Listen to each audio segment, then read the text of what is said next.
So if you're taking a look at this Maclaurin series, you want the Maclaurin series for this trig function, f of x equals the sine of x. What we're going to do is we're going to assume, one, that this particular function does have a power series expansion, so that we can go ahead and find its power series expansion. And then we're going to read this part, this Maclaurin series, saying that we're talking about a Maclaurin series instead of a specific Taylor series at a point, is telling me that this is centered at a equals 0. That is what a Maclaurin series by definition is. It's a specific Taylor series centered at 0. So if we want this Maclaurin series, that means we want to write the sine of x. We want to come up with the power series from n equals 0 to infinity of c sub n times, now it would be x minus 0 to the nth power. That's a little bit clunky to write, so we just write, of course, x to the n, where these coefficients by our derivation for the Taylor series, and then specific to Maclaurin at 0, is going to be the nth derivative at 0 over n factorial. So this is what we need to figure out. We got to figure out how to represent these coefficients. So let's do that. And to do that, I'm going to go ahead, I'm going to make a table just so that we can see the pattern, and I'm actually going to make this table maybe a little longer than some of the other examples so that we can really see what happens here. So let's look at 0, 1, 2, 3, 4, 5, 6, 7, and 8. Might even have to zoom out so we can get it all on one screen. And so we are going to look at the nth derivative of x and then the corresponding coefficient, which is going to be that nth derivative evaluated at 0 and divided by n factorial. Now, couple quick notes from before, but also just some conventions to remember, that the 0th derivative, when we have taken no derivatives, we are talking about the actual function, and when we say 0 factorial, that is defined as 1. Okay, so if the function itself is the sine of x, then when we take the first derivative, we get the cosine of x, the next derivative, negative sine of x, negative cosine of x, and this is why I wanted to go all the way down, because by the fourth derivative, we've cycled back to the sine of x, and so I just want to show this pattern 2 times through. So the derivative of sine is cosine, derivative of cosine is negative sine, negative cosine, and then back by the 8th derivative to the sine of x. Okay, so just so that we can fully see what's going to happen here, I wanted to go out to 8 derivatives so that we can really see what's going to happen with the pattern, and that will help us when we go to write the power series. So now when I actually evaluate these derivatives at 0, notice what happens. This first term becomes 0. The second term will become 1 over 1 factorial. The next coefficient will be 0. The next coefficient will be negative 1 over 3 factorial. Then 0, then positive 1 over 5 factorial, then then 0, then negative 1 over 7 factorial, and then 0. So notice what is actually happening here, that every other term is actually 0. So when we go to write this power series expansion here for the sine of x, it's going to look something like this. So the power series, when we go to write it out, so the sine of x, remember, as a power series, is going to be from n equals 0 to infinity of c sub n times x to the n. So when I go and I write that out, remember that first term is 0. So the first coefficient is 0. And then we're going to have plus 1 over 1 factorial times x to the first plus 0 minus 1 over 3 factorial times x to the third plus 0 plus 1 over 5 factorial times x to the fifth plus 0 minus 1 over 7 factorial times x to the seventh plus 0. And we can see what the pattern is. We would keep going here. Then we'd have plus 1 over 9 factorial x to the ninth plus 0, and so on and so forth. So we can see what the pattern is, but it seems silly, and it is silly, to have a power series expansion here where half of the terms are 0.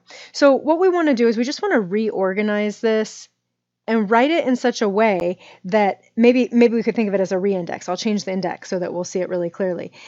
We can think of it as a reindex or a reorganization where we don't want to add up a bunch of zero terms. That is a little bit silly to add up an infinite number of zeros. So what we can do here instead is we can say that the sine of x is actually equal to the power series from, let's say, k equals, let's go ahead and start at 0. So we can start at 0. We can start at 0 to infinity. And notice here that we have a switch. So we have -1, right? So get rid of all these zero terms and focus in on instead the terms that are not the non-zero terms. Focus in on those non-zero terms. Notice the pattern here that we have a switch. So we've got a switch, -1 to the k. Then we have x. Then we have x raised to an odd power. So quick note up here, odd. When we're talking about odd numbers, the ways we want to express odd numbers are to use the expression 2x plus 1 or the expression 2k I meant 2k plus 1 or 2k minus 1 when we're talking about k's or n's or x's even. And if we have even numbers, then we would want to refer to those with the expression 2k would generate even numbers. So notice that the powers and the factorials, for that matter, the powers and the factorials match, and they are odd numbers. So we would write this as x to the 2k plus 1 divided by 2k plus 1 factorial. Since our k is starting at 0, that will give me my first term with x to the first and 1 factorial, and then my next term will be the next odd number, 3x to the third over 3 factorial with the appropriate switch going on. So what we've done here is we've cleaned this up a little bit. Notice the pattern, noticing that half of the terms went to 0, and rather than trying to come up with a pattern that generated half the terms being 0, we can eliminate those terms and focus in on the pattern that occurs with the non-zero terms. And so this is what the Maclaurin series expansion for the sine of x is. But now we got to figure out, well, when would this be actually equal to the sine of x? So when is this power series, on what interval and radius of convergence is this power series actually equal to sine of x? And so let's go ahead and finish off this example by finding the radius of convergence. So to find the radius of convergence, we're going to take the limit. Take L is equal to the limit as k approaches infinity of -1 to the k plus 1.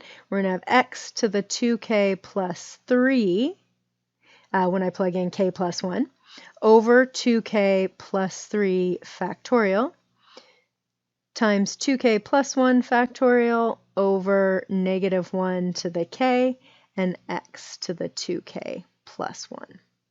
And so we can see here lots of reduction. I notice in the factorials, on the 2 factorials, that the factorial on the bottom is going to have 2 additional factors beyond the factorial on the top, beyond the end of the factorial on the top. So I'm going to do a little bit of quick simplification here, and the negative ones obviously are going to reduce to just a -1, and then the absolute value of -1, reduce the x's, and we have just x squared times 1 over 2k plus 2 and 2k plus 3 left over from the factorial in the bottom after it reduces with the factorial in the top.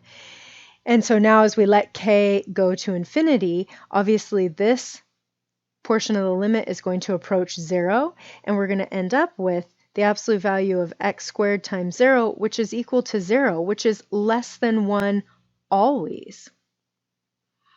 So therefore, by the ratio test, the radius of convergence is actually infinity. So not only does the sine of x have a power series expansion, but this power series expansion is true for a radius equal to infinity, or on the entire number line from -infinity to infinity. And we could show graphically that if we looked at those Taylor polynomials, as we add up those Taylor polynomials in their expanded form up above without the zeros, if we were to add those up, that we would actually find that those polynomials approaching that curvature of the sine. It's phenomenal. It's fun to watch in a graphical form, and I do like to show that, and I will show that in the class sessions if you haven't already seen that.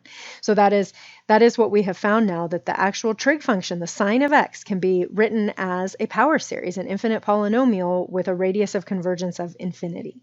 And that's pretty powerful, and we can use that. So we will add this into our bank of useful series, and we can then utilize it to do things like this. Let's do just one quick extension off of this. So let's do a quick little, we'll call it extension. Okay. Let's use the fact that we now know that the sine of x is equal to the power series from k equals 0 to infinity of -1 to the k, x to the 2k plus 1 over 2k plus 1 factorial. And let's use that to say, I don't know, let's write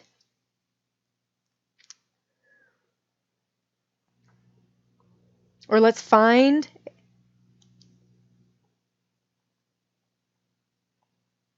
the Maclaurin series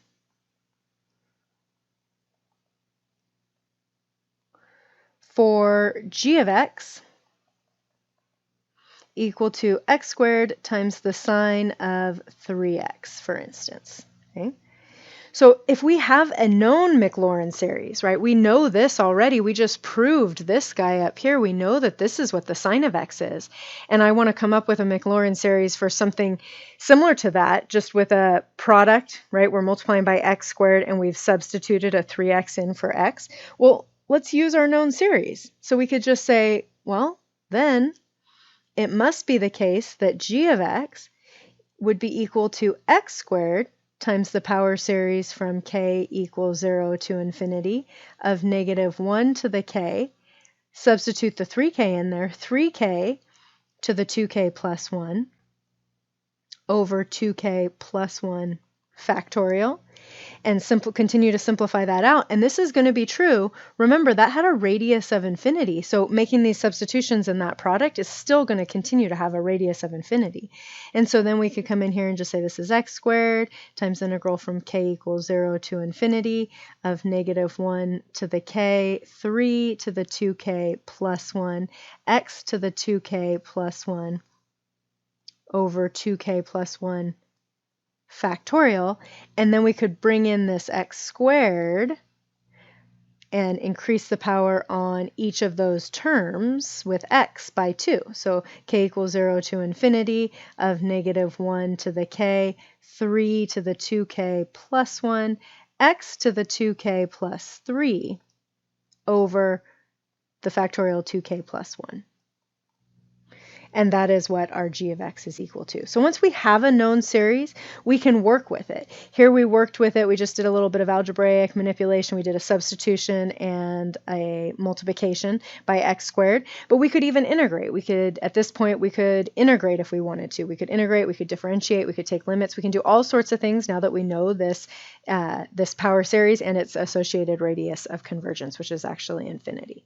So we can definitely utilize this sine of x. So we're going to put this sine of x into our bank of useful power series, and as an exercise I'm going to have you as the students, I'm going to go ahead and have you work through the derivation for what is the Maclaurin series for the cosine of x. It's very similar work to go through that. But before we finish out this video, I would like to add in a third example. Okay, so we are going to assume that this function has a power series expansion, that the remainders of the Taylor polynomials go to 0, which we can do, and we can say that if that is true, then g of x equal to the natural log of x. Now this time we're looking at a Taylor series and we're centered at 5. So that means that g of x, which is equal to the natural log of x, is going to be equal to some power series from n equals 0 to infinity of c sub n times x minus 5 to the nth, where our c sub n's are going to be equal to the nth derivative of that function. Sorry, it's actually g, not f, where g, the nth derivative of g evaluated at 5 over n factorial. So that's the key. We got to figure out how could we express those coefficients. So let's figure out and see if there is some sort of pattern that we can summarize and pull in for those coefficients for this Taylor series. So let's take some derivatives and get into it. So n, and we're going to be looking at the nth derivative. I keep wanting to write f, but we're actually talking about a function called g. So take the nth derivative of x, and then after we've figured out what those nth derivatives look like, let's look at what c sub n would be, which is going to be the nth derivative actually evaluated at the point 5 divided by n factorial. Okay, so let's go ahead and take a look at that. So if we're doing that, let's do it. How many are we going to need? Possibly 4-ish. We'll see if we need more as we go. So remember, the 0th derivative is itself the function. So that's just the natural log of x. And of course, then that would be the natural log of 5 divided by 0 factorial. But 0 factorial is actually 1. So that's just going to be the natural log of 5. Okay.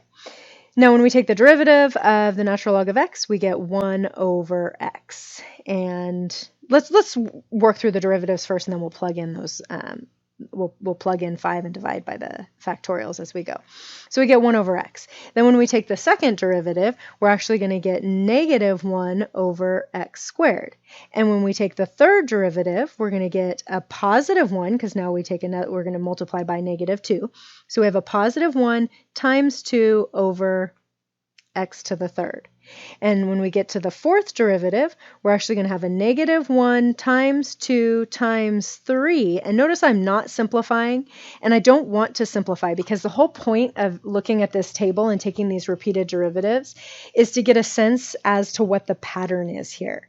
And I hope that you can sort of notice this is a bit of an anomaly. This guy does not fit the rest of the pattern, but that's okay. So if you have a finite number of terms that don't fit the pattern, doesn't,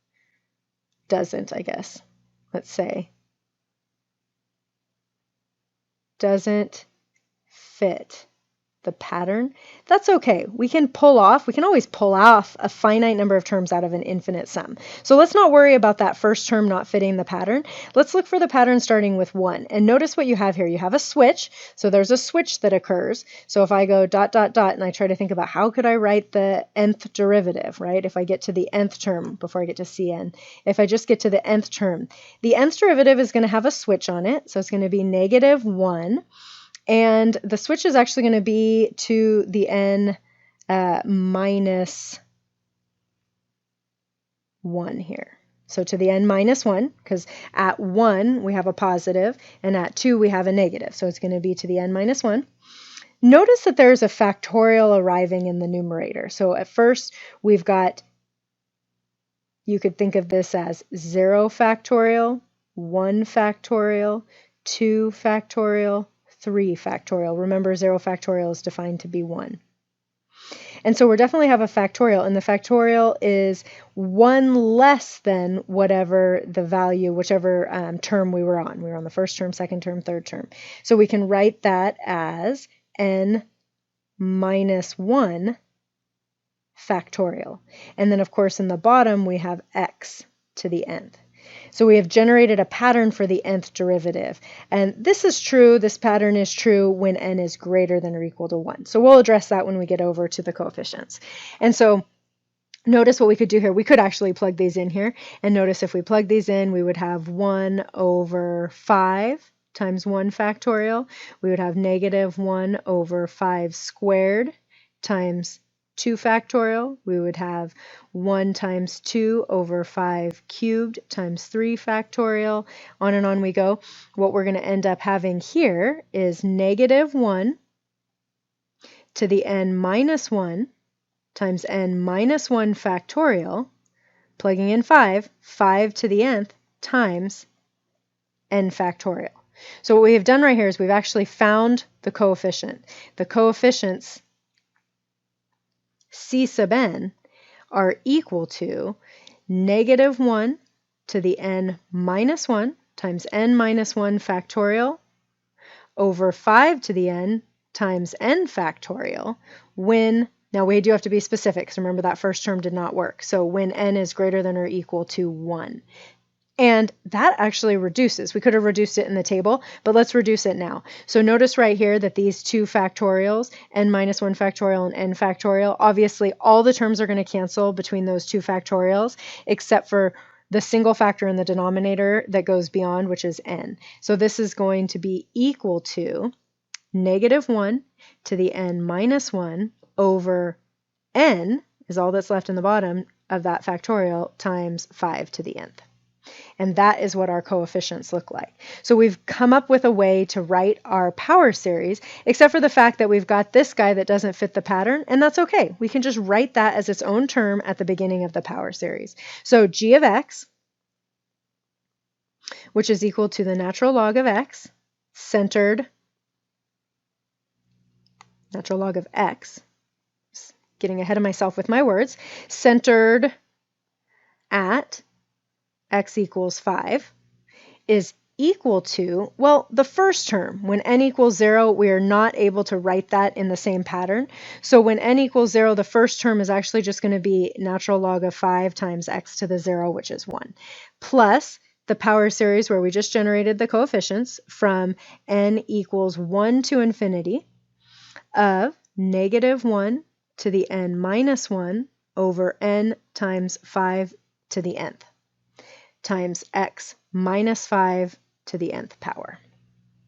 And that is our power series representation. We have one less piece to do, and that is to figure out when, right? When can I use this equality, right? So that little star right there, when can I actually do that? So that star is, we got to find that radius of convergence. So now the last piece to do here, radius of convergence. So on what values of x can we actually use this equality that the natural log of x is actually equal to? When does this power series converge to the actual function natural log of x? And so let's go ahead and do that with a ratio test. So the limit as n goes to infinity of the absolute value of negative 1 to the n, x minus 5 to the n plus 1 over n plus 1 times 5 to the n plus 1 times n times 5 to the nth over negative 1 to the n minus 1 and x minus 5 to the nth. Let's get in there and let's actually take that limit. Before we can take the limit though, let's go ahead and do the reduction. So we're going to have x minus 5. We're going to have a single 5, and in absolute value it stays 5. So we're going to have just a single 5 when we reduce, and then we're going to be multiplying by n over n plus 1. If I multiply top and bottom of that by 1 over n, this will become the limit as n goes to infinity of x minus 5 over 5 times 1 over 1 plus 1 over n, which is equal to x minus 5 over 5 times 1, but I will leave it like that. And we know that this will converge by the ratio test. Says that this limit, when this limit is less than 1, we will have convergence. Converges when this is less than 1. So what that means is that the absolute value of x minus 5 has to be less than 5. And that tells me that my radius of convergence is equal to 5. So we can write this natural log of x centered at x equals 5 for a radius of convergence of 5, meaning we can go to the left or the right from where we're centered at, which is at 5. So we can go between 0 and 10 and have absolute convergence of this function, natural log of x, to this power series. Okay. So there is another set of examples using Maclaurin and Taylor series, using the expansions and developing the power series representations of functions around certain points.